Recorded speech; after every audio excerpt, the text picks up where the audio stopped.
Mr. President, I rise today to sponsor Senate Resolution number 806, recognizing and commending Dr. Carmencita Padilla for receiving the Order of National Scientist Award. On 31 August last year, Dr. Carmencita Padilla received the Order of National Scientist Award, Order ng Gawad ng Pambansang Alagad ng Agham, the highest national recognition given to a man or woman of science in the Philippines. Dr. Padilla demonstrated academic excellence as she graduated cum laude BS Pre-Medicine at the University of the Philippines in 1976. She was an outstanding graduate at the UP Manila when she took her medical degree in 1981. She's a pediatrician with a subspecialty in clinical genetics. Dr. Padilla has made significant contributions in public health through medical research, particularly in the development of genetic technology, which played a crucial role in the passage of key health measures. I have worked closely with her on various landmark health legislation, but I'd like to add a personal note, Mr. President. I met Dr. Carmencita Padilla before I became a senator, when my father was a senator, because, and I hope I remember this correctly, I had consulted with her because I was pregnant and diagnosed my unborn child. I was told had a genetic condition known as Trisomy 13. So I believe I met her when I was still pregnant. And she told me that when I give birth, we can talk further about the condition of my child. So eventually, I met with her. My son eventually passed away, but we had forged a personal relationship. And so soon after that, because my son was born in 2000 and he passed away in 2001, she had already started working on the Newborn Screening Act and was literally,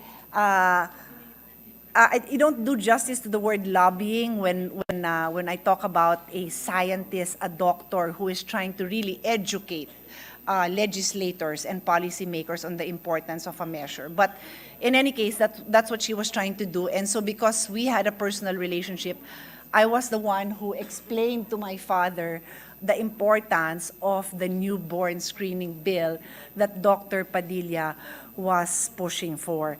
And so this actually passed in 2004, just before, my father had already passed away, and then that year I became a senator.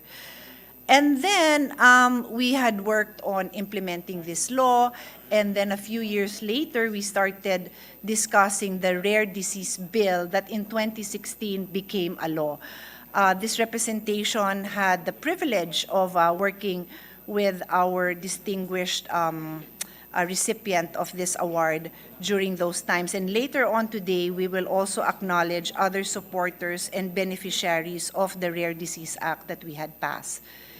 In addition, with funding support through our initiatives with the chairperson of the Committee on Finance, Senator Angara, Dr. Padilla led the establishment of the Newborn and Rare Disease Continuity Clinic in the country, which provides lifetime support for patients diagnosed with rare diseases regularly or after newborn screening. I'd like to point out, Mr. President, that because of the Newborn Screening Act, thousands of infants all over the country have been saved from intellectual disability and death because early recognition of their conditions can literally save, if not their lives, the course of their lives. Dr. Padilla spearheaded the establishment of the Philippine Genome Center, a multidisciplinary institution that combines basic and applied research for the development of health diagnostics, therapeutics, DNA forensics, preventive products, and the improvement of crop varieties in the country. Dr. Padilla demonstrated compassionate leadership and dedication in pursuit of honor and excellence as the former Chancellor of the University of the Philippines, Manila. She pushed for innovative ways for the delivery of health sciences and medical education to to our scholars ng bayan, and at the same time, led the establishment of various medical and laboratory facilities that cater to patients of the PGH from other hospitals in the country. Dr. Padilla's contributions to public health, particularly in the fields of medical research, education, and legislation, continue to inspire and uplift the lives of Filipinos all over the nation. It is our pleasure and it is our honor to support scientists like Dr. Padilla as they help continue the growth of our research and the development of society.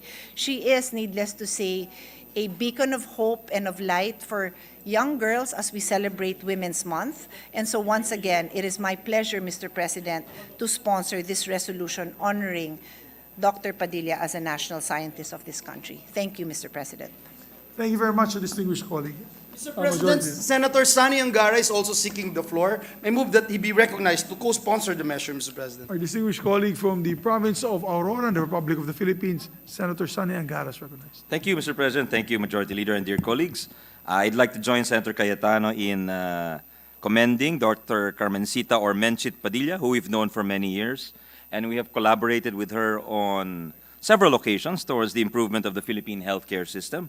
And her expertise and insight have proven to be important in many critical initiatives, such as during the creation of the Institute of Human Genetics at the UP National Institute of Health, the enactment of Republic Act 9288, or the nationwide newborn screening program, the enactment of the Rare Diseases Act of 2016, the establishment of the Philippine Genome Center, or PGC, which was instrumental in the fight against COVID-19, and these achievements alone are enough to garner her the distinction of being a national scientist.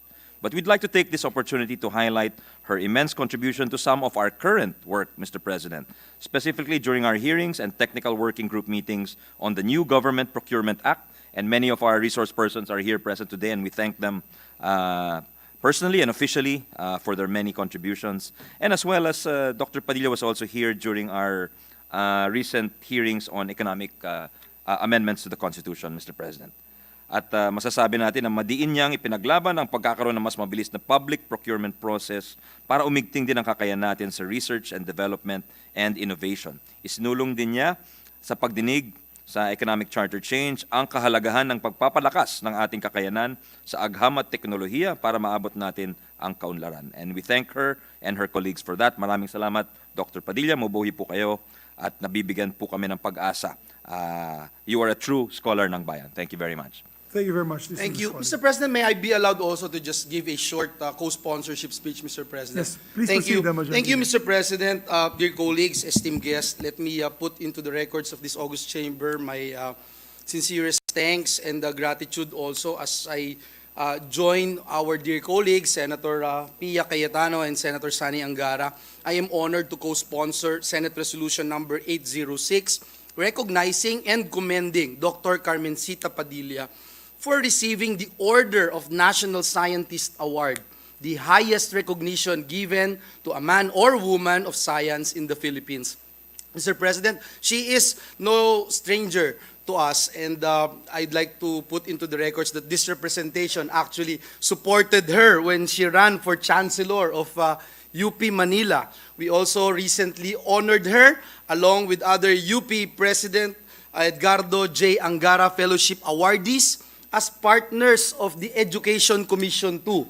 And I can see, of course, Commissioner Sani Angara, Commissioner Pia Cayetano, and Chairperson Senator Sherwin Gatchalian. Mr. President, as we celebrate this month, Women's Month, this March, we celebrate and recognize the achievements of one remarkable woman, Dr. Padilla, who showed decades of excellence and commitment to her field. She is an important figure in the country's public health, a role model for young girls who dream of pursuing careers in science. Again, Mr. President, our heartfelt congratulations to Dr. Padilla at maligayang buwan ng mga kababaihan po. Maraming salamat, Mr. President, at pagpalain tayong lahat ng ating Panginoong Diyos. Mr. President, this juncture, Senator Lauren Legarda, our Senate President Pro Tem, is seeking the floor. I move that she be recognized, Mr. President. Our distinguished Senate President Pro Tempore, Senator Lauren Legarda is recognized. Thank you, Mr. President. I would like to associate myself with the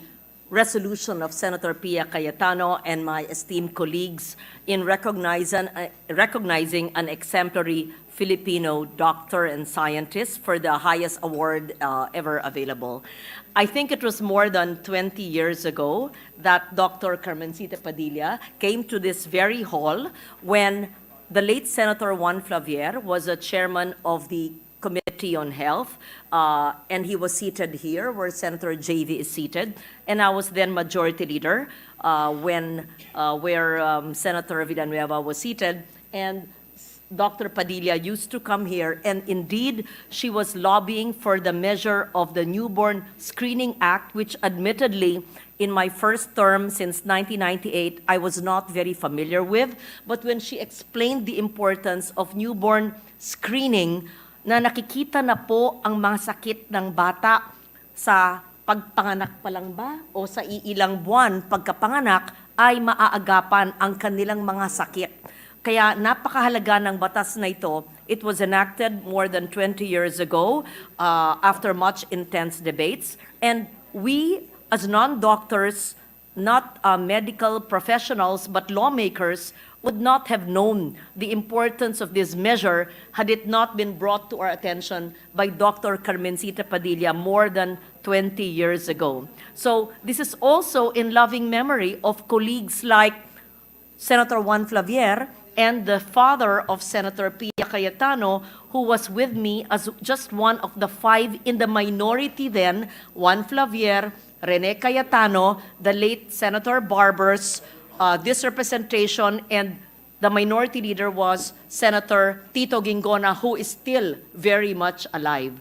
Kaya maraming salamat, Senator or Dr. Carmencita Padilla, sa pag-educate mo sa amin, hindi mga doktor, except Senator Juan Flavier then, who I think principally authored and sponsored the measure. And I know that in all government hospitals, public hospitals now, and I hope this is funded and implemented in all hospitals today. So congratulations, Dr. Carmencita Padilla. Thank you very much, distinguished colleague, Senator Lauren Legarda. Mr. President, Senator Bong Revilla wanted to just insert into the records his co-sponsorship speech. Also, Mr. President, Senator Robin Hood Padilla is seeking the floor. I move that he be recognized, Mr. President. Our distinguished colleague from the province of Nueva Ecija, Camarines Norte, adopted son of Mindanao, Senator Padilla is recognized. Maraming salamat po, Ginoong Pangulo. Gusto ko lamang pong mapabilang sa pagkilalang ginagawa kay Dr. Carmencita Padilla sapagkat ito po ay napakamakahulugan, lalong-lalo na po na atin pong ipinagdiriwang ang National Women's Month. Yun lamang po, maraming salamat po. Yes, Mr. President, no member wishes to interpolate or propose any amendments to the measure. I move that we adopt proposed Senate Resolution number 806, subject to style. So move, Mr. President. There being no objection to the motion, Majority Floor Leader, proposed Senate Resolution number 806 is hereby adopted by the Philippine Senate.